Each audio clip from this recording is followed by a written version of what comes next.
अस्सलामुअलैकुम नाज़रीन, आप देख रहे हैं प्रोग्राम आज 7 बजे और मैं हूं आपके साथ सवेरा भट्टी। बात करेंगे अमरीकी सदर डोनाल्ड ट्रंप और साथ ही ईरानी क़यादत के मुआहदे से मुतालिक जो पेशरफ्त के बाद हम दुनिया भर में मशरिक़ वस्ता के हवाले से फैली बेचैनी कुछ कम हुई थी कि दोनों जानिब से क़यादतों की जानिब से फिर से अब हम जो हैं वो सर उठाने लगे हैं। मामलात कुछ यूँ है और अब इस पर यह भी बात करेंगे कि जो सबसे अहम फरीक इजराइल की जानिब से भी अपना वाज़ेह मौक़िफ़ दे दिया गया है और वाज़ेह मौक़िफ़ देते हुए ख़ुद को इस मुआहदे से अलहदा करार दे दिया। यानी मुआहदे की एक शिक के मुताबिक ईरान के नुकसानात पर अमरीका की जानिब से जो रकम की बात की गई थी और रकम की अदायगी पर इत्तफाक दिखाई नहीं दे रहा, जो कि ईरान की जानिब से ये शर्त रखी गई थी। अमरीकी सदर ट्रंप ने अपने social media platform truth social पर जारी बयान में ये कह दिया है कि ये दावा कि अमरीका ने ईरान को $300 मिलियन देने का फैसला किया है सरासर झूठ पर मबनी है, जिसे डेमोक्रेट्स ने जानबूझकर फैलाया। उनका ये कहना था कि ईरान से मुतालिक किसी भी माली मुआवनत की खबर में कोई सदाकत नहीं है और ना ही ऐसा कोई मुआहिदा भी ज़ेर गौर है। साथ ही उन्होंने CBS न्यूज़ को दिए गए इंटरव्यू में नायब सदर ने इन खबरों की तरदीद की है। ईरान को मुआहदे के तहत अरबों डॉलर मालियत के असासे मुंतकिल किए जाएंगे। उनका ये कहना था कि इस हवाले से जो खबरें फैलाई जा रही हैं वो बाज़ इतलात दुरुस्त नहीं है। CNN के प्रोग्राम दी लीड में उन्होंने रिपब्लिकन हल्कों की जानिब से की जाने वाली जो तनकीद है उसका दिफा करते हुए ये कहा कि ये मुआहदे खित्ते में कशीदगी कम करने और तवील मुद्दत इस्तेहकाम के लिए अहम पेशरफ साबित हो सकता है। नाज़रीन, अगर देखा जाए तो सदर और नायब सदर अपने सियासी हरीफों को बराह रास्त जवाब तो दे रहे हैं और तो ये मुआहिदा जंगी माहौल को साजगार करने से ज़्यादा अमरीका में आने वाले इंतखाबात में सियासी हिकमत अमली का नमूना भी दिखाई दे रहा है, क्योंकि बैनुल अक़वामी मीडिया रिपोर्ट्स के मुताबिक नेतन्याहू ने एक प्रेस कॉन्फ्रेंस के दौरान ये कहा है कि इजराइल जनूबी लबनान में कायम अपने सिक्योरिटी जोन में जब तक ज़रूरत होगी मौजूद रहेगा। इजराइल अपनी कौमी सलामती और साथ ही जो सरहदी इलाके हैं उनके तहफ़्फ़ुज़ के लिए जो भी ज़रूरी इक़दामात होंगे वो जारी रखेगा। इजरायली वज़ीर आज़म नेतन्याहू ने यह भी कह दिया है कि इजराइल ईरान के हिमायत याफ्ता जो ग्रोह है उन ग्रोहों के खिलाफ अपनी कार्रवाइयाँ भी जारी रखेगा और खित्ते में किसी भी खतरे का मुकाबला करने के लिए तैयार रहेगा। नेतन्याहू ने यह भी एतराफ़ किया कि बाज़ मामलात में अमरीकी सदर डोनाल्ड ट्रंप के साथ उनके अख्तिलाफ़ात भी मौजूद है, ताहम जो इजराइल की सलामती है उनके लिए वो अव्वलीन तरजीह है। दूसरी जानिब इजरायली वज़ीर दिफा ने भी ऐलान कर दिया है कि इजरायली फ़ौज लबनान, शाम और गज़ा में अपने ज़ेर कब्ज़ा इलाकों से इनखला नहीं करेगी। उनका यह भी कहना था कि जो फ़ौजी मौजूदगी का मकसद है वो इजरायली शहरियों और सरहदों का तहफ़्फ़ुज़ यकीनी बनाना है। नेतन्याहू के इस बयान पर अमरीका और ईरान के दरमियान जो तय पाने वाले मुजव्वज़ा मुआहदे के लिए एक नया चैलेंज करार दिया जा रहा है और सामने आ रहा है, क्योंकि जो मुआहदे के बाज़ गैर मुसद्दिक़ा तफसीलात है उसमें लबनान में मुकम्मल और मुस्तकिल जंगबंदी का जिक्र किया गया है। दूसरी तरफ पाकिस्तान पीपल्स पार्टी और हुकूमत के दरमियान भी एक बार फिर इख्तलाफात की खबरें ज़ेरे गर्दिश है। इस हवाले से भी बात करने के लिए हमें ज्वाइन किया है सीनियर सहाफ़ी और तज़ियाकार है शहजाद फारूकी साहब, सीनियर तज़ियाकार आज़म मलिक साहब, सीनियर तज़ियाकार है जब्बार चौधरी साहब और सीनियर तज़ियाकार है इम्तियाज़ खान फरहान साहब, वो भी प्रोग्राम में हमें ज्वाइन कर चुके हैं। सबसे पहले रुख करेंगे शहजाद फारूकी साहब पर, उनसे बात का आगाज़ करेंगे। शहजाद फारूकी साहब, सर इजराइल की जानिब से जो बातें सामने आ रही हैं और जिस तरीके से वो कह रहे हैं कि अमरीका और ईरान इजराइल के दरमियान जो है किसी बात पर इख्तलाफात भी होते हैं, मुत्तफ़िक भी होते हैं और सबसे पहले इजराइल को रखेंगे वो, तो सर नेतन्याहू के जो हालिया बयानात हैं क्या समझते हैं अमरीका और ईरान के दरमियान जारी सफारती कोशिशों को मज़ीद पेचीदा नहीं बना देंगे? बिस्मिल्लाहिर्रहमानिर्रहीम, बहुत शुक्रिया सवेरा। सवेरा, गुजारिश ये है कि मेन जो दो फरीक थे वो तो ईरान और अमेरिका ही थे जी। इसमें इसराइल जरूर एक फरीक है, लेकिन अब वो फैसला कुन हैसियत उसकी नहीं है। फैसला कुन हैसियत तो बहरहाल सदर ट्रंप को हासिल थी और इधर से ईरान के जो सुप्रीम लीडर थे उनके पास फैसले का इख्तियार है जी। तो ऐसे में इसराइल एक फरीक जरूर है इस मामले का, और उसकी वजह यह है कि ईरान ये चाहता था कि लेबनान में भी जंगबंदी हो और लेबनान में जो कार्रवाइयाँ की जा रही हैं और गजा में जो कार्रवाइयाँ की जा रही हैं उनके ऊपर भी कोई रोक लगाई जा सके, क्योंकि उसमें ईरान को उस हद तक कामयाबी हासिल नहीं हुई जिसकी उसको तवक्को थी।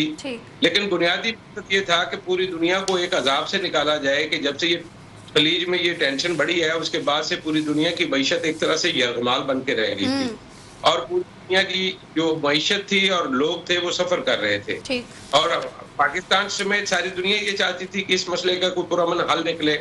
तो ऐसे में इसराइल का ये कहना कि वो उसके इख्तलाफात हैं या वो फलां शर्त को नहीं मानते वो ऐड तक पेचीदा नहीं करता। हाँ, लेकिन वो ये बताता है कि नेतन्याहू बुरी तरह से फंस चुके हैं और उनका प्रॉब्लम ये है कि इलेक्शन जो है उसके हवाले से उन्हें अपनी जो लोकल अपनी ऑडियंस थी या उनके जो इसराइली शहरी जो वोटर हैं उनको सेटिस्फाई किस तरह से करना है कि ये सारा इवेंट तो एक तरह से उनके गले पड़ गया है और उल्टा इसका नुकसान हुआ है। सही। और इसराइल को इस सारे इवेंट में याद रखिए कि इससे ज्यादा गैर मकबूलियत इसराइल की कभी भी नहीं रही जब से इसराइल कायम।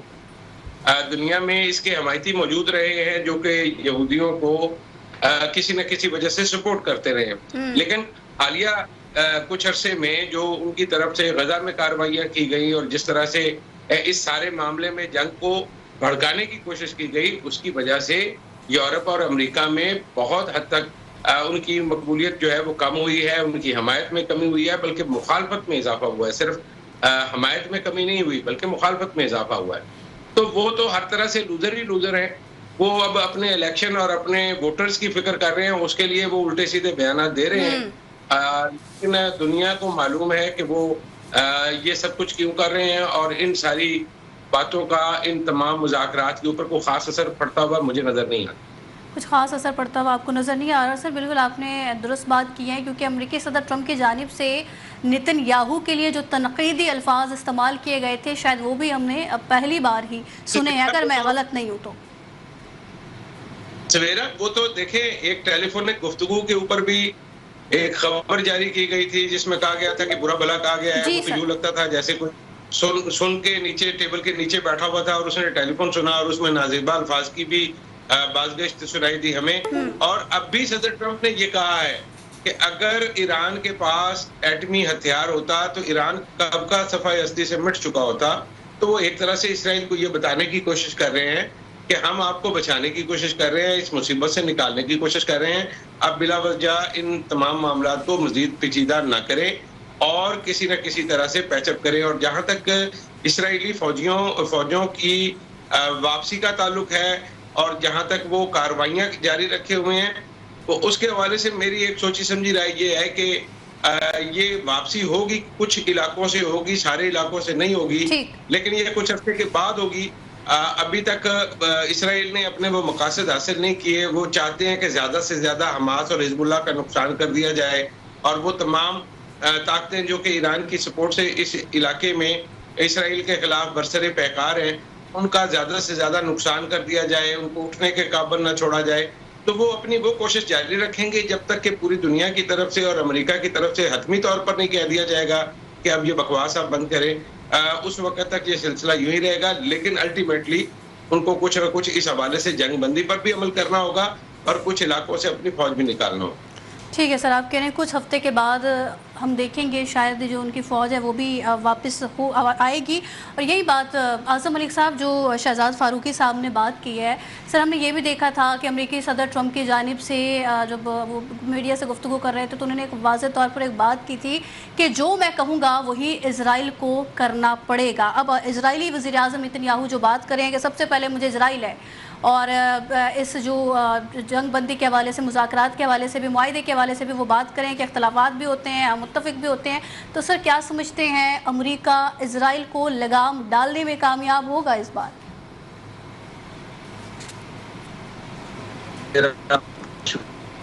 देखिए शहजाद साहब ने बड़ा खूबसूरत तजज़िया बयान किया है। अगर आप मशक़ वुस्ता की मौजूदा सूरत-ए-हाल में गौर करें तो आपको सबसे बड़ा सवाल ये नज़र आएगा कि आइंदा आने वाले दिनों में जंग होगी या नहीं, या सफारतकारी वाक़ई जारी रहती है तो उसके मकासद क्या होंगे, अफ्रीकन इस पर कितने संजीदा हैं। अमेरिका और ईरान के दरमियान मुमकिन मुआहदे के हवाले से मुसलसल जो है मुतज़ाद बयान सामने आ रहे हैं। आपने देखा होगा अमेरिकी सदर कुछ कहते हैं, JD वैंस नायब सदर जो हैं वो कुछ कहते हैं, ईरान को माली राहत देने के ऊपर भी दोनों के दरमियान कॉन्फ्लिक्ट है। देखिए इस वक्त अगर आप इस पूरी सिचुएशन को यूं कहें, जैसे अभी फरूकी साहब भी बता रहे थे कि शायद कोई दोहली पॉलिसी है नज़र आ रही है, बल्कि आप अगर इसे दोहली पॉलिसी की बजाय अगर मैं यही सुन सका हूँ इसराइल और अमेरिका की, लेकिन अगर आप इसे दोहली पॉलिसी से बाहर सवेरा एक पेचीदा स्ट्रेटेजिक टकराव के तौर पर देखें तो आप समझेंगे कि अमेरिका, ईरान और इसराइल अपनी तीनों ममालिक अपनी अपनी तरजीहात के मुताबिक चल रहे हैं। इसराइल के हवाले से आम तासर यह है कि वो एक ही वक्त में अमेरिका के सफारती अमल का हिस्सा भी है और इस अमल पर शकूक का इजहार भी करता है। लेकिन अगर आप देखें तो ये तजाद दरअसल उसकी पॉलिसी है, उसका दोगलापन नहीं है हम उसे कह सकते हैं, क्योंकि इसराइल की जो पॉलिसी है वो सिक्योरिटी पर मबनी है और वो इसके ऊपर कोई आपको पता है जीरो कंप्रोमाइज करता है। और उसका बुनियादी मौक़िफ़ है कि ईरान को किसी भी ऐसी रायत या मुआहदे की इजाज़त नहीं दी जा सकती जो मुस्तक़बिल में उसकी मुआशी अस्करी ताकत को दोबारा मजबूत करे। इसलिए वो हर उस सफारती कोशिश को जो दुनिया में कहीं पे भी हो रही होती है उस पर तहफ़्फ़ुज़ात का इज़हार करता है, और जिसमें खास तौर पर ईरान के लिए इक़्तिसादी नरमी, माली इमदाद या पाबंदियों में कमी का इम्कान मौजूद हो। आप देखेंगे कि इसराइल उसके खिलाफ खड़ा हो जाता है। दूसरी तरफ अगर आप देखें सवेरा तो अमेरिका का रवैया जो है इस हालिया आने वाले दिनों में आपको थोड़ा लचकदार नजर आता होगा। सियासी नौइयत का आपको नजर आ रहा है कि उनकी अपनी दाखिली सियासत भी है, इंतखाबात आपको पता आ रहे हैं और आलमी सफारतकारी भी एक साथ चल रही है अमेरिका के अंदर। तो मैं समझता हूँ कि इसी वजह से अमेरिकी सदर और नायब सदर के बयानात में आपको बाज़ औक़ात, जैसे मैंने पहले कहा कि अमेरिका के दरमियान किसी मुमकिन फायदे की में सबसे बड़ी रुकावट सिर्फ तकनीकी या सफारती नहीं, मेरे नजदीक एतमाद का फुकदान सबसे ज्यादा है। देखिए, ईरान एक तरफ पाबंदियों में नरमी और माशी रिलीफ चाहता है, जबकि अमेरिका के अंदर ये बहस जारी है कि आया किसी भी किस्म की माली या इक़्तिसादी रायत खिते में ताकत का तवाज़ुन बिगाड़ सकती है या नहीं। इसी तनाज़ुर में सवेरा इसराइल का किरदार एक तरीका है जो पूरे अमल को अपने सिक्योरिटी के जाविये से देखता है और किसी भी ऐसे नतीजे को कबूल करने के लिए तैयार नहीं हो रहा जो उसके नजदीक खतरा पैदा करे। अच्छा, अगर आप इसको यूं समझे सवेरा कि गजा में जो जंग जारी है, लिबनान में भी कशीदगी है, ये दोनों जो महाज हैं इस सूरत हाल को मजीद पेचीदा बनाते नजर आते हैं हमें। जब एक तरफ जमीनी सतह पर फौजी कार्रवाइयां जारी हों और दूसरी तरफ तो आज़म मलिक साहब आपने लबनान के हवाले से भी जिक्र किया, साथ ही गजा की भी बात की है, उसमें भी अमेरिकी सदर ट्रम्प ने पीस बोर्ड बनाया था और जो लबनान में जंगबंदी की बातें थी वो भी उसकी जो उसमें जो सालिसी का किरदार हम कहें तो अमेरिकी सदर ट्रम्प खुद थे। ना ही हमने कोई जंगबंदी जो है वो लबनान में देखी, ना ही गजा में कोई ऐसी सूरत हाल नज़र आई है। अब जो ईरान के साथ वो ये जंगबंदी कर रहे हैं, सर ये हमें तवील नज़र आएगी या इसमें भी कोई तजाद पाया जाएगा अमेरिकी सदर ट्रम्प की जानिब से? ख़ास तौर पर अगर मैं बात करूँ तो ईरानी वज़ीर ख़ारजा अब्बास अराक़ची साहब ने एक बात की है कि जुम्मे को स्विट्ज़रलैंड में अमेरिका और ईरान के वफूद के सरबराहान के दरमियान मुलाकात मुतवक्के है और जिसमें दोनों ममालिक के दरमियान मुफाहमती याददाश्त पर दस्तखत होंगे। साथ ही उन्होंने कहा कि माजी के जो तल्ख तजुर्बात हैं उनका जिक्र करते हुए कि हमारे पास अमेरिका की जानिब से वादा खिलाफी हो, साथ ही वादों पर अमल दरामद और वादों को फाड़ने की एक तारीख मौजूद है, इसलिए हम माजी के तजुर्बात को सामने रखकर ही मौजूदा मुज़ाकरात और मुआहदे के निफाज के अमल की मनसूबा बंदी कर रहे हैं। जी सर, अब कंप्लीट कीजिएगा। देखिए सवेरा, आपने बड़ी खूबसूरत जो है वो बात की है। देखिए, लिबनान में जंगबंदी का जो तस्वर है वो उसी वक्त हकीकत बन सकता है सवेरा जब गजा में कशीदगी कम। ये एक आप इस असूल को समझ लें कि लिबनान के अंदर जंगबंदी तभी होगी जब गजा के अंदर कशीदगी कम होगी और इसराइल अपनी फौजी हिकमत अमली में नरमी लाए। लेकिन अगर नेतन्याहू वाज़ह तौर पर ये कह रहे हैं, जैसा आपने अपने स्टार्ट में बताया कि उन्होंने प्रेस कॉन्फ्रेंस किया और उन्होंने कहा कि गजा में कार्रवाइयां जारी रहेंगी और खित्ते में इसराइली फौजी दबाव बरकरार रहेगा, तो फिर मैं समझता हूँ सवेरा कि हिजबुल्लाह और लबनान के साथ मुस्तकिल जो जंगबंदी का रास्ता तकरीबन जो है वो फिर बंद हो जाता है। फिर आपको यहाँ पर अमन नजर नहीं आता। इसका मतलब है कि आपने आपके जिस्म के अंदर एक नासूर था, आपने उसकी जड़ को नहीं काटा, उसके ऊपर एक छोटा सा प्लस्तर रख दिया और नीचे से वो एक जो आतिशशां है वो बनता जा रहा है। आप समझे सवेरा कि लबनान की सूरत हाल अब गजा से अलग नहीं रही। हिजबुल्लाह ने अपनी कार्रवाई ये भी देखें, चूंकि अब जो सेंटर ऑफ जो है वो अब गजा होगा। अगर अमेरिका और ईरान के दरमियान मुआहदा तय पा जाता है तो इसराइल ने तो बाज नहीं आना, तो हिजबुल्लाह ने अपनी कार्रवाइयों को गजा से जोड़ देना है, क्योंकि वो तो गजा की एक इंच से पीछे हटने के लिए तैयार नहीं है। और इसराइल भी मतलब जो शुमाली महाज है उसको जनूबी महाज से अलग देखने के लिए तैयार नजर नहीं आ रहा। इसलिए मैं समझता हूँ सवेरा कि जब तक गजा में पायदार जंगबंदी नहीं होती, लिबनान में सिर्फ आर्जी खामोशी मुमकिन है, मुस्तकिल जो है वो अमन नजर नहीं आ रहा, मुस्तकिल अमन नजर नहीं आ रहा। इम्तियाज साहब, जो जब्बार साहब, आज़म मलिक साहब कह रहे हैं कि लिबनान में जंगबंदी तब होगी जब गजा में कशीदगी कम होगी, क्या सर आपका तज्जिया इस पर? बिस्मिल्लाहिर्रहमानिर्रहीम। हरदम दुरूद व सलाम मोहम्मद आले मोहम्मद सल्लल्लाहु अलैहि वसल्लम पर। देखिए, अभी हम बात कर रहे हैं ईरान और अमेरिका एक एग्रीमेंट के ऊपर कि अमन माहिदा होगा या नहीं होगा। 19 जून प्राइम मिनिस्टर असम्बली में अनाउंस कर चुके हैं। अब्बास इराक़ची साहब ने भी वजाहत कर दी, अमेरिका की तरफ से भी यही चल रहा है कि 19 जून को बेल्जियम में मुतवक्का है, यानी जेनीवा में जो साइन होना। अब देखें, अब ये बात हो गई एक तरफ, दूसरी बात हुई इसराइल की कि स्पॉइल कर रहा है, ये कर रहा है। अब ये बताएं कि ईरान अमेरिका के जंग से पहले का मामला है इसराइल की जो भी हठधर्मी है, या जंग के बाद का मामला है? जंग से पहले का मामला है। गाजा का इशू हो, लबनान का इशू हो, हिजबुल्लाह का इशू हो, हमास का इशू हो, उसको वो तो पहले का इशू है।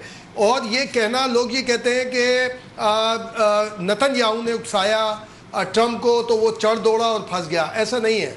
आप 2000 जब ये इससे पहले इलेक्ट हुआ था ट्रम्प, इब्राहिम अकॉर्ड किस का मास्टरमाइंड कौन है? क्या इसराइल है? नहीं, इसराइल नहीं लाया था, ये ट्रम्प लेकर आया था। इससे पहले जब ये 7 दौरे नेतन्याहू के किए गए, दौरे 120 हो सकते हैं, वो भी तो नहीं झुटलाए जा सकते। देखिए, हो सकता बुलाया उसने, ट्रम्प ने। देखिए, इब्राहिम अकॉर्ड उसके दिमाग की पैदावार है, ट्रम्प के दिमाग की, जब ये पहली इसकी हुकूमत थी। और ईरान ऑलरेडी यूरेनियम का माहिदा हो चुका था 2015 में, जिसमें अमेरिका, रशिया, चाइना, फ्रांस के अलावा जर्मन भी उसमें गारंटियर मौजूद था। और ईरान को बाउंड कर दिया गया था कि यूरेनियम किस लेवल तक वो लेकर जाएगा, वो ठीक ठाक चल रहा था। 2019 में आके ट्रम्प भागा है वहां से। तो ये हम कहते हैं ना कि इसराइल के उकसाने पे, ट्रम्प के उकसाने पे शायद इसराइल ने बहुत कुछ किया हो। मैं नहीं समझता कि इसका कोई ताल्लुक है। पीस बोर्ड किसने बनाया था? पीस बोर्ड क्या इसराइल की तजवीज़ थी? वो इसी की थी, ट्रम्प की थी तजवीज़। और उसके बाद अगर हम ये बात करें यूएई का जो मामला आया कि जनाब ओपेक से निकालना, किसकी वो मामला था, डायरेक्टिव्स किसकी थी? तो ये ट्रम्प का ही मैं समझता हूँ। ये जो शहजाद फारूकी साहब ने बात की है बिल्कुल ठीक, कि आज नहीं कल इसराइल को करना वही है जो अमेरिका चाहेगा। और अगर ना भी हो तो कम अज़ कम अगर ईरान को इस वक्त, जैसे जब्बार चौधरी साहब बार बार ये बात करते हैं कि ईरान को भी बहुत सारी चीज़ें हठधर्मी छोड़नी चाहिए, कि वो जब पूरे मुमालिक उसके साथ आके खड़े हुए तो इंतहाई एहतियात के साथ इस एग्रीमेंट के ऊपर आगे जाना चाहिए। तो उससे कम अज़ कम ये होगा कि जब ईरान और इसराइल का तो पुराना है ना मामला चल रहा है, ईरान या हिजबुल्लाह या हमास को या हमें पाकिस्तान को कोई इस मामले में रोक तो नहीं सकता ना। लेकिन कम अज़ कम ये होगा कि अमेरिका जो तेज़ी से इसराइल की सपोर्ट में आ जाता है, जब अगेन हिजबुल्लाह वाला मामला लबनान में आएगा तो ये मामला आगे बढ़ सकेगा। देखिए, गाजा के हवाले से भी बार बार, लबनान के हवाले से भी बार बार, आपको याद होगा जब एग्रीमेंट टॉक होने जा रही थी तो लबनान पे हमला हुआ इसराइल का, हमने कहा ये स्पॉइलर है, गड़बड़ कर रहा है। उस वक्त भी मेरा ये कहना था, अमेरिका के कहने पे सारे मामला हो रहे हैं कि कब किस तरह क्या करना है। उसके बाद शहबाज शरीफ साहब ने क्या किया, उन्होंने ट्रम्प को भी फोन किया, फिर आप क्या समझ रहे हैं लबनान को भी फोन किया। आज़म नेतन्याहू ने जो ये बातें की हैं कि सबसे पहले इजराइल है, और ये तो मैं भी कहता हूँ सबसे पहले पाकिस्तान है भाई। पाकिस्तान के अलावा में कोई अजीज नहीं है। मक्का मदीना हो सकता है, सऊदी अरब भी नहीं है, मक्का मदीना हो सकता है। अमेरिकी सदर ट्रम्प को एतमाद में लेकर इजरायली वज़ीर आज़म की जानिब से ये बातें की गई। नहीं, मैं नहीं समझता ऐसी कोई बात है। दोनों वो है, नेतन्याहू को ये बात बिल्कुल सूट यही करती है, चाहे वो इलेक्शन में जाना हो। क्या ये ट्रम्प ने आके जब इससे पहले आया था, सबसे पहले अमेरिका किसने नारा लगाया था? इसी ने लगाया था। तो ये तो उनका राइट है। अच्छा, अपोज करना भी राइट है। लेकिन कल जब्बार चौधरी साहब ने एक बात कही थी, मैं समझता हूँ आज उसको मजीद अगर ये वजाहत करेंगे तो और अच्छा होगा, क्योंकि मैंने भी उस पर एक दो लोगों से मामलात किए। ये इसराइल जो चिढ़ रहा है ना, जो नेतन्याहू का जो स्टेटमेंट है वो है जो जब्बार चौधरी साहब के कल की मामलात से लिंक्ड है। ये यहाँ से शिफ्ट क्यों हुआ, इस्लामाबाद से मुकाम शिफ्ट क्यों हुआ जेनीवा में, कि इसराइल ज्वाइन कर सके, जो कल एक चौधरी साहब बात कर रहे थे। अब वहां पे पाकिस्तान भी इसको एक्सेप्ट नहीं है, पाकिस्तान के लिए भी एक्सेप्टेबल नहीं है, मशरिक़ वस्ता के लिए नहीं, ईरान के लिए भी नहीं है। तो अब जब वहां ऑब्जेक्शंस आए कि जनाब ये होगा, ये नहीं होगा, एग्रीमेंट में इस तरह नहीं होंगे, तो फिर इसराइल बैक हुआ कि जब मुझे कोई मान नहीं रहा, मेरी मौजूदगी को नहीं तस्लीम करने को कोई तैयार मेरा कोई मामला ही नहीं है इस एग्रीमेंट के अंदर, तो मैं क्यों इसके अंदर बैठूं? इस बात को समझने की जरूरत है कि बड़ी साजिश के आप ये देखें ना, अब्राहम अकॉर्ड पे साइन के लिए किसने हम पे जोर दिया था? उसने कहा कि जब ईरान अमेरिका जंग उस वक्त बंद होगी, ईरान से माहिदा उस वक्त होगा जब अब्राहम अकॉर्ड के ऊपर करेंगे। तो कोई भी नहीं आगे आया। सऊदी अरब ने सबसे हमसे भी पहले स्टेटमेंट सलमान ने दिया, जो शहजादा सलमान है, उन्होंने कहा जी हमारे लिए काबिल कबूल नहीं, हम तो हमारे लिए काबिल कबूल नहीं। तो ये इसराइल जो भागा है। जब्बार साहब से भी सर उनको इसी पर पॉइंट ले लेते हैं जो आपने कहा। जब्बार साहब, इम्तियाज साहब कह रहे हैं कि भाई वो नहीं मानते कि अमरीकी सदर ट्रम्प ने इजराइल के कहने पर यह जंग छेड़ी है। अलबत्ता ये ज़रूर हो सकता है कि अमेरिका ने और बल्कि इजराइल ने अमेरिका के कहने पर बहुत कुछ किया होगा। सवेरा बस चौधरी साहब ये भी एक सवाल इसमें इसको भी वो कर दी, सवाल नहीं है मेरी, वो वजाहत है। हमें शुक्र अदा करना चाहिए अल्लाह का, और उसके बाद हमें नेतन्याहू को थैंक यू बोलना चाहिए कि उसकी नाराजगी से इस एकॉर्ड में या इस एग्रीमेंट में वो शामिल नहीं होगा, वरना बादल ने ख्वास्ता वो शामिल होता और हम मुंह दिखाने के काबिल नहीं होते। ठीक है जब्बार साहब जी। थैंक यू सवेरा। देखिए, थोड़ा सा ये जंग क्यों शुरू हुई, किसके कहने पे शुरू हुई, पीछे रह गया काम। जब 3 महीने हो गए जंग लगी हुई है, अब हम यहाँ खड़े हैं, यहाँ से आगे हम तजज़िया कर सकते हैं। मेरा ख्याल है कि हम अभी थोड़ी सी फैक्चुअल सिचुएशन जो रखनी चाहिए। अभी जिस हम हाल के ऊपर डिस्कस कर रहे हैं उसकी 2-3 वजूहात हैं। एक वजह तो ये, सबसे बड़ी वजह ये है कि मुआहिदा अभी साइन नहीं हुआ है, उसके ऊपर एग्रीमेंट हुआ है और जुमे को ये मुआहिदा साइन हुआ। दूसरा, जब जो है मुआहिदे की चीजें, जब कोई भी चीज जब सामने नहीं होती, यानी ब्लैक एंड व्हाइट में किसी चीज के सामने नहीं होती, तो फिर जो है वो अफवाहें फैलती हैं, स्पेकुलेशन पे बात होती है। अभी तक जितनी भी जो स्टेटमेंट्स आ रही हैं, जो अखबारात लिख रहे हैं, मीडिया हाउसेज लिख रहे हैं, ये सब जो है उस स्पेकुलेशन पे लिख रहे हैं कि ये हो सकता है, ये नहीं हो सकता, ये असासे जा सकते हैं, कोई पैसा देगा नहीं देगा, क्या होगा, क्योंकि मुआहिदा सामने नहीं है। मेरा ख्याल है अगर हम जुमे तक का इंतजार करेंगे, उसके बाद अब मुआहिदा रिलीज होगा, शिकें होगी। और एक बात इसमें ये भी सोचने देखने वाली है सवेरा जी, कि ये मुआहिदा नहीं, ये MOU है। ठीक, अभी बहुत कुछ होना है आगे। सही, कि जितने भी जो लबनान का महाज है, जंग रुकनी है नहीं रुकनी, इजराइल ने कहाँ तक जाना है, वापस जाना है या कितना भेजा जाना है उसको, या उसके बाद जो ईरान के बाकी मामला है, ये सारी चीजें जो है अभी डिस्कशन में आगे आनी है। ठीक, ये जो MOU है ये बेसिकली जो है जंगबंदी का है, जो कि हुई है, जो कि इस वक्त मौजूद है, ईरान के अंदर भी मौजूद है, लबनान के अंदर भी मौजूद है। वो दोनों महाजों के ऊपर जंग मौजूद है। ईरान की बहुत बड़ी फतह ये है कि इस MOU में उन्होंने लबनान के महाज को शामिल करवाया। ये मुआहिदा जो MOU जो है ये डिले इसलिए हो रहा था क्योंकि ईरान की ख्वाहिश थी कि लबनान के मामले को इसके अंदर क्लब किया जाए, इसके साथ शामिल किया जाए, जिसकी वजह से ये डिले हो रहा था। अब फाइनली अमेरिका ने उसके ऊपर राजी किया। जाहिर है अमेरिका ने इजराइल को भी राजी करवाया होगा कि हम इसको लबनान के वाले महाज को शामिल कर रहे हैं। तो ये MOU का हिस्सा बनना ये ईरान की एक फतह है, जीत है। अब उसके बाद बहुत सारा जो है वो प्रोसेस होना है। लेकिन सर इजराइल ने तो लबनान के मकबूजा इलाकों से दस्तबरदार होने का ऐलान कर दिया ना सर। आज की बात कर रहा हूँ ना, आज वो करेगा ऐलान, आज वो दोबारा कब्जे का भी ऐलान कर सकता है, आज वो पूरी दुनिया पे कब्जे का ऐलान कर सकता है, उसको हक हासिल है। क्योंकि अभी वो मुआहिदा वो पूरी तरह उसके ऊपर इंटीग्रिटी तयशुदा मामला भी नहीं हुआ है, अभी MOU हुआ है। एक बात है कि जामे मुआहिदे को MOU को हमें कंफ्यूज नहीं करना चाहिए। अभी ये जो मुआहिदा है ये एक पाथ है, ये एक गाइडलाइंस है, ये एक रास्ता है बड़े मुआहिदे के ऊपर पहुंचने का, जो उसके बाद 60 दिन के अंदर एक्सटेंसिव मुज़ाकरात होंगे। ईरान का जौहरी मामला जो है वो होगा, ईरान के एसेट फ्रीज करने का मामला पूरी तरह आएगा, उसका रोड मैप तय होगा, ईरान के ऊपर से पाबंदियां हटने का रोड मैप तय होगा। पहले कौन हटाएगा, यूरोप कब हटाएगा, मशरिक़ वुस्ता वाले कब हटाएंगे, अमेरिका कब हटाएगा, ये सारी चीजें जो है उसके बाद महाज में आनी है। उसके बाद लबनान वाले मामला जो है डिस्कस होने हैं कि लबनान का क्या करना है, हिजबुल्लाह का क्या करना है, इजराइल का क्या करना है। और साथ फिर गजा की बात की गई, गजा पे बहुत सारा चीजें जो अंडरस्टैंडिंग है वो हो चुकी है ऑलरेडी। ये चूंकि जो वायदा जो पीस कोड था, इम्तियाज भाई ने बात की, वो इसलिए ओवर शेडो हो गया क्योंकि जाहिर है वो जंग लग गई, उधर वाले जो फाइनेंसेस आने थे, उसका बजट रखा जाना था, उसका बोर्ड पूरी तरह बनना था, मामला आगे चलने थे, वो इस वजह से ओवर शेडो कर गई कि जंग लग गई।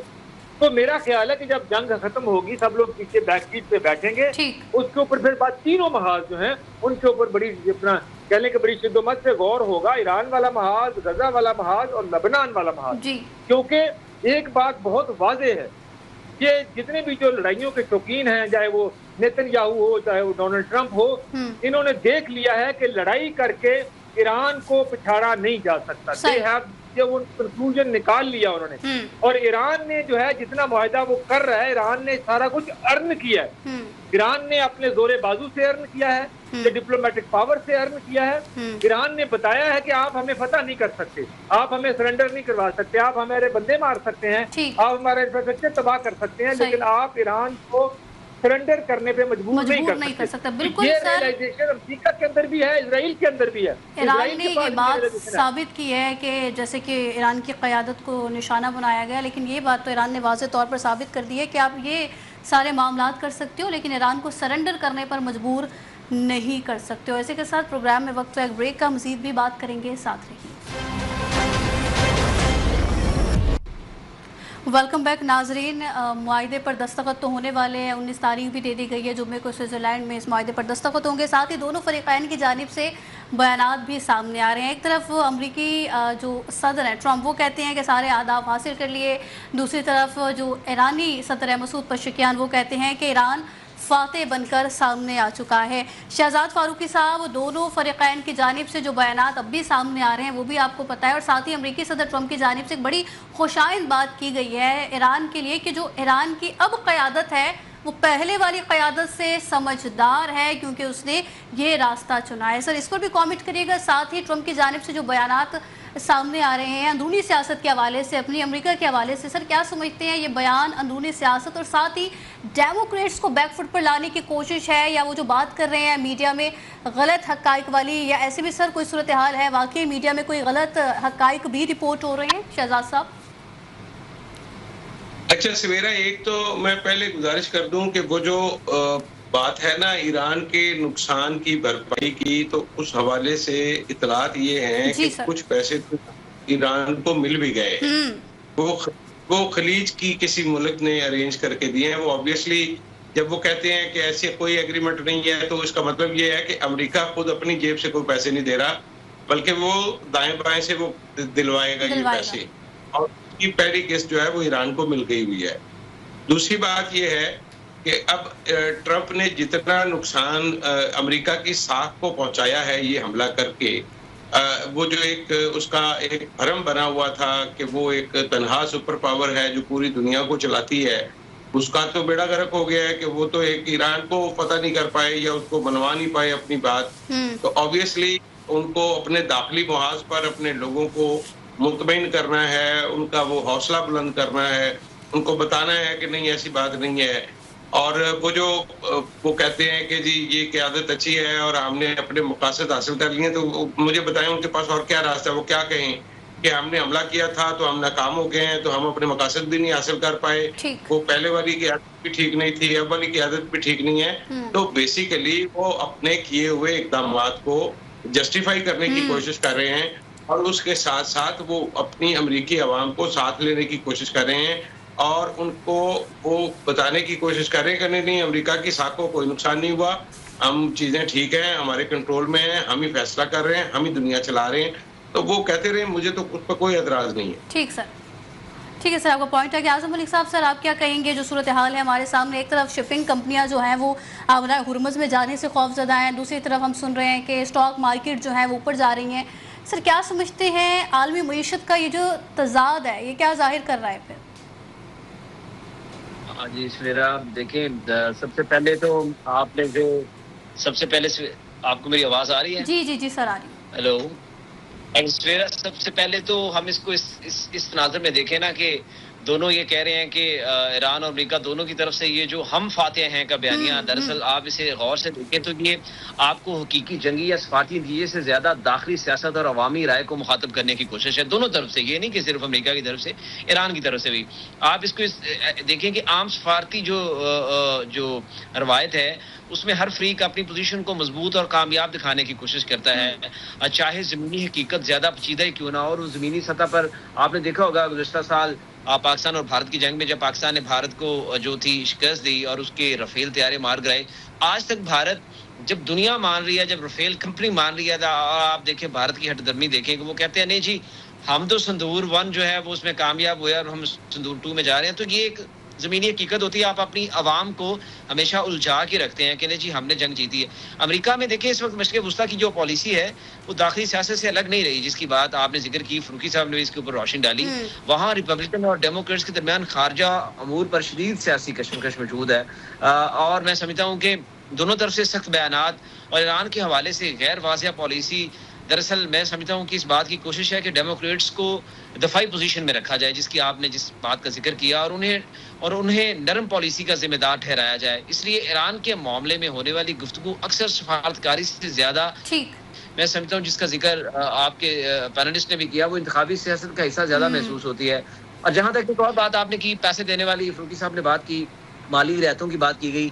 मैं समझता हूँ बैनुल-अक़वामी मीडिया को अगर आप देखें जो शक्ल बैनुल-अक़वामी मीडिया सामने ला रहा है, तो उस हवाले से वो ऐसा ही है जैसा फरूकी साहब ने जिक्र किया कि वो बराह रास्त नकद अदायगी नहीं बल्कि इक़्तिसादी सहूलतें हो सकती हैं, जैसा पाबंदियों में नरमी हो सकती है, मुंजमद असासों की वापसी हो सकती है, या तेल की बरामदात में कुछ आसानियाँ हो सकती हैं। इसलिए ये कहना कि ईरान को बराह रास्त पैसे दिए जाएंगे, मैं समझता हूँ कि मेरे नज़दीक आमतौर पर इस सूरत हाल में वो दुरुस्त तशरीह नहीं है। ये सियासी बयानिया का हिस्सा ज़्यादा मालूम होता है। और आखिरी बात देखिए, ईरान की सफारतकारी को जो है वो मेरे जैसे जो तालिब इल्म है सफारतकारी के, वो समझते हैं कि वो उसे ना तो मुकम्मल कामयाबी देखते हैं और ना ही मुकम्मल नाकामी की तरफ देखते हैं।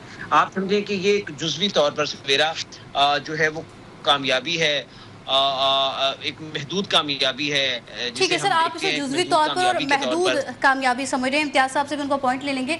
इम्तियाज़ साहब क्या समझते हैं, सारी सूरत हाल हमारे सामने है, शाम और लबनान में जो इजरायली फ़ौज की मुस्तकिल मौजूदगी और जो इजरायली वज़ीर आज़म नेतन्याहू के बयान पे उस पर भी सर हमने बात कर चुके, क्या समझते हैं वाशिंगटन और अक़वाम मुत्तहिदा का कोई लाहे अमल अगर हम देखेंगे तो वो क्या हो सकता है इस पर? खामोशी और सिर्फ करारदाद, इसके अलावा तो कुछ नज़र नहीं आया ना। उन्होंने आज आई है ना 2822वीं करारदाद आई है अफगानिस्तान में दहशतगर्दी के हवाले से, तो दहशतगर्दी के ज़िम्मेदारान कौन है, अफगानियों को, अफगान रिजिम को मजबूत करने वाले कौन है, तो करारदाद में उसका भी जिक्र कर लेते। हमारे पास जो कश्मीर की करारदाद है उसके ऊपर तो इम्प्लीमेंटेशन नज़र नहीं आता, और दूसरी जो बातें हैं उस पर नज़र आता है। देखें ईरान जो अभी हम इशू पे जो डिस्कस कर रहे हैं, लबनान, गाज़ा, यहाँ पे मार्का होना ही होना है। ऐसा नहीं है कि नहीं। वो इसराइल के लिए भी आज़म मलिक जो बात कर रहे थे वो सिक्योरिटी पॉइंट ऑफ व्यू से ज़ाहिर है कि इसराइल क्या कोई भी मुल्क पीछे नहीं हटेगा।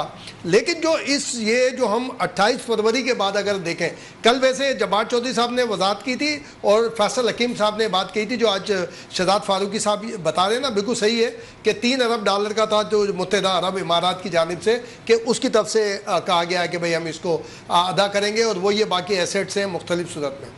देखिए ईरान की जो इस्तेकामत थी और पाकिस्तान की हिकमत, और ये जो हमारा कतर, टर्किया और ख़ास तौर पे सऊदी अरब जो है जिसको हम तवक्को नहीं कर रहे थे, इनकी जो मुआवनत थी, उसने एक नया समझ लें कि एक यूरोप स्टाइल का एक ग्रुप जो है वो तश्कील जो नज़र आ रहा है फ्यूचर में भी, कि अरब और अजम का भी एक इत्तेहाद नज़र आ रहा है कि वहाँ अरब ममालिक भी हों, और टर्किया, पाकिस्तान, ईरान, फिर उसमें आप मलाइशिया और दूसरी भी आप चीज़ें ले आगे जो दीगर मुस्लिम ममालिक हैं उनको भी ले लें। लेकिन जो क्लोज डोर में हम देखें तो टर्किया, ईरान और पाकिस्तान का तो एक नेक्सस बिल्ड हो गया है, उसमें काज़ाकिस्तान, उज़्बेकिस्तान भी आप देखें कहीं ना कहीं नज़र आए, और उन्होंने अपना अपना हिस्सा डाला उन्होंने भी कि नेबर में। और सिर्फ एक ये है कि हो सकता है ये मेरा एक ख्वाब है कि अब मैं ये समझता हूँ अगर ये 19 जून को कामयाबी से साइन हो जाते हैं तो अब यूक्रेन के मामले में भी मैं समझता हूँ कोई ना कोई प्रपोजल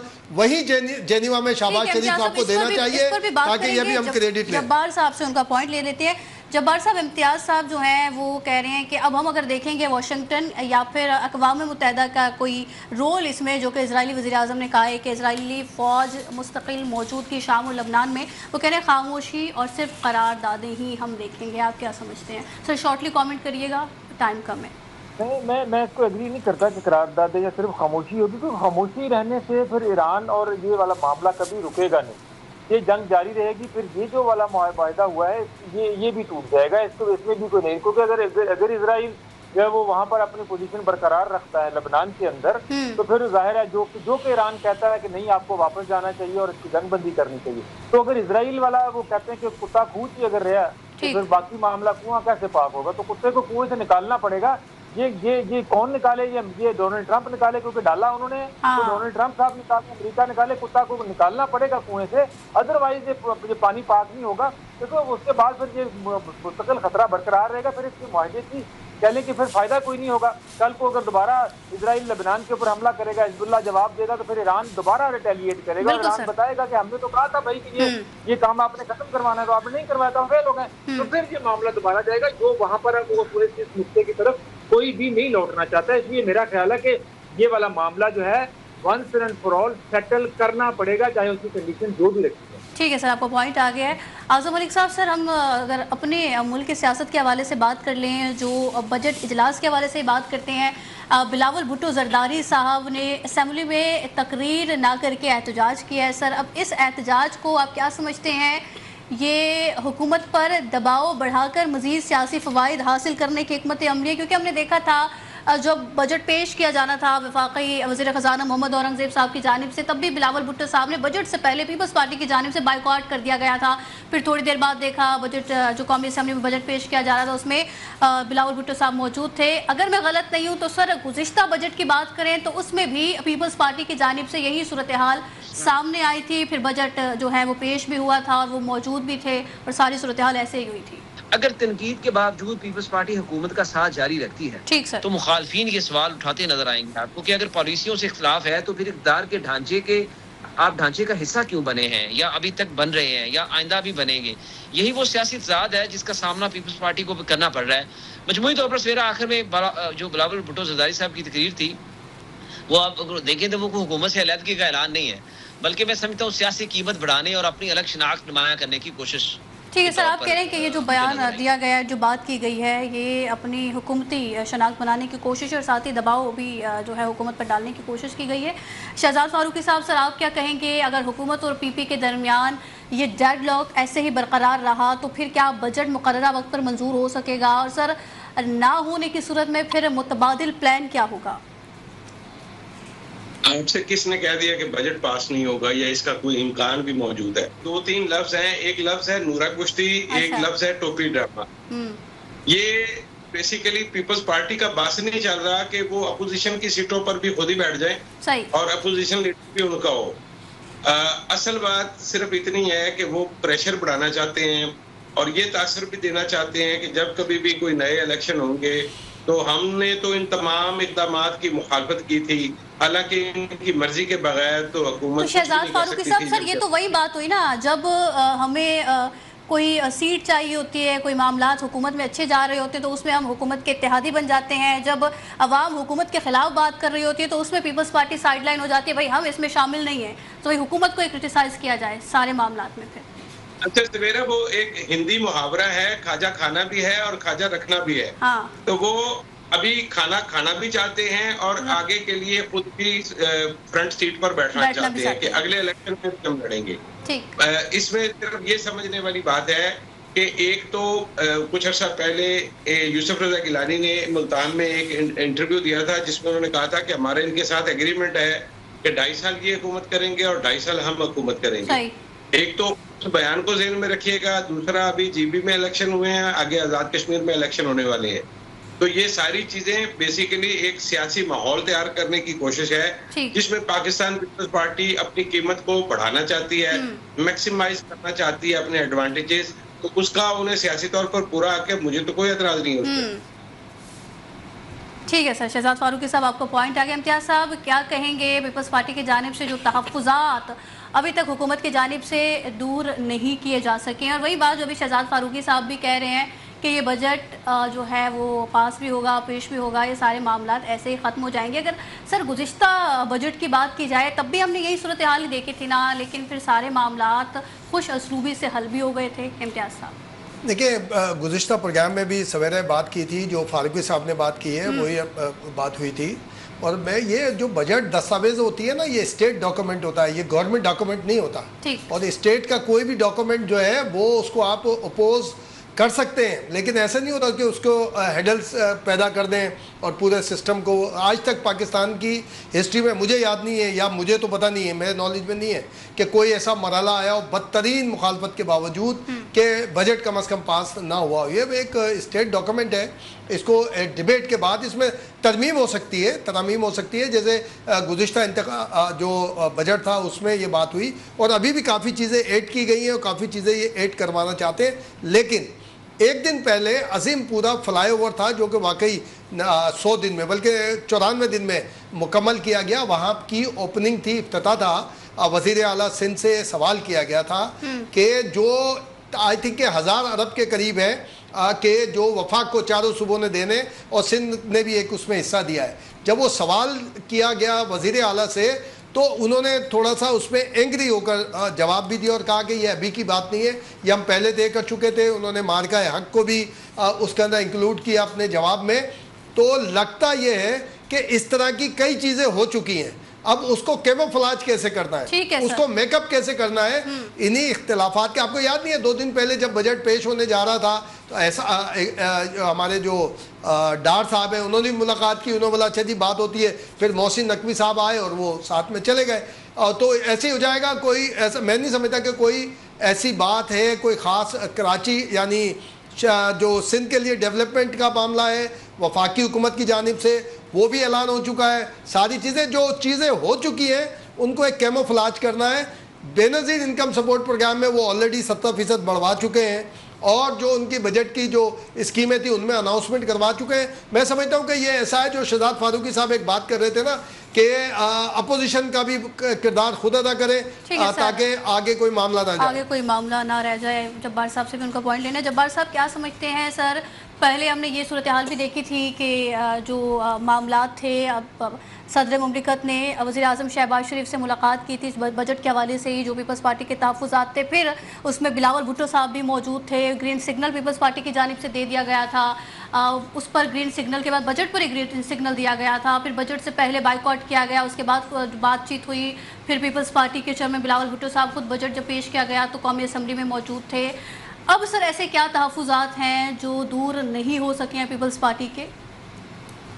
कोई तहफ़्फ़ुज़ात नहीं है। मेरा ख्याल है कि उन्होंने जितना कुछ उन्हें मनवाना था वो मनवा चुके हैं। प्याज साहब ने जिक्र कर दिया है, उसने का भी जिक्र कर दिया है, तरक्याती मंसूबे भी शामिल करवा दिए हैं। अब मेरा ख्याल है कि अगर उन्होंने तकरीर बजट में नहीं की तो उसकी 2 वजूहत हो सकती हैं। एक वजह तो ये हो सकती है कि कोई ऊपर बिलावल तनकीद कर सके, बजट बहुत अच्छा है। ठीक सर। और दूसरी बात ये है कि बजट इतना अच्छा है कि बिलावल जो है वो तारीफ करना नहीं चाहते हुकूमत की। इसके अलावा और क्या हो सकता है? किसी चीज पे किस चीज का डिसएग्रीमेंट है?